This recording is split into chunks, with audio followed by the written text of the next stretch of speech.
You wrote this op-ed, right, Ms. Heard? With the help of the ACLU, yes. Now, at least parts of this op-ed are about Mr. Depp, isn't that right? It's about what happened to me after. It's So, not about May of Johnny. It's about what happened to me Ms. after. Heard, my question was May of 2016 is 2 years prior to December of 2018, correct? That's correct. All right. May 2016 is when you publicly accused Mr. Depp of domestic violence, right? I got my restraining order at that time. And you publicly accused Mr. Depp of domestic violence. Yes, that was attached to my restraining order, so yes. May of 2016 is when you sought a restraining order against Mr. Depp. That's correct, and I had to provide testimony for that.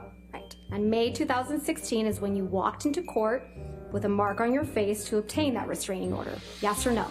That was the day I walked into court with a bruise on my face, yes. And you were photographed with that mark on your face, weren't you? I walked out to a bunch of photographers, yes. May 2016 is when you told the world that Mr. Depp had physically abused you during your relationship. Isn't that right? That I had to provide testimony as part of my restraining order application, yes. And that's how you became a public figure representing domestic abuse. Right, Ms. Heard? From that point on, yes.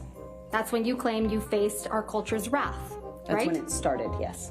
But it's your testimony under oath that this statement is not about Mr. Depp. It is not. It is about what happened to me afterwards. I spoke up against sexual violence and faced our culture's wrath. This one's also about Mr. Depp. I did not write that. Well, you've accused Mr. Depp of sexual violence in this very courtroom, haven't you? Yes, but I was intending to keep that private when this was published. I had not publicly ever accused him of that. I'm going to move to strike everything after the word yes. You may not have written this title, but you published it, didn't you? I did not publish a title. I retweeted the article that included the title in it because that was the article. You tweeted, quote, "Today I published this op-ed in the Washington Post." Did I read that right? That is correct. And the tweet includes a link to the op-ed we were just looking at, correct? That's correct.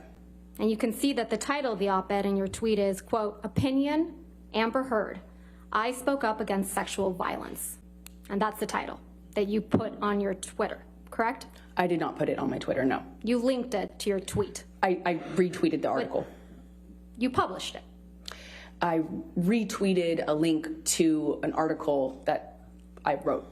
Perhaps not retweet, I'm not quite sure. It was I a guess tweet. Tweet. I misspoke, excuse me. Tweet, not retweet. You included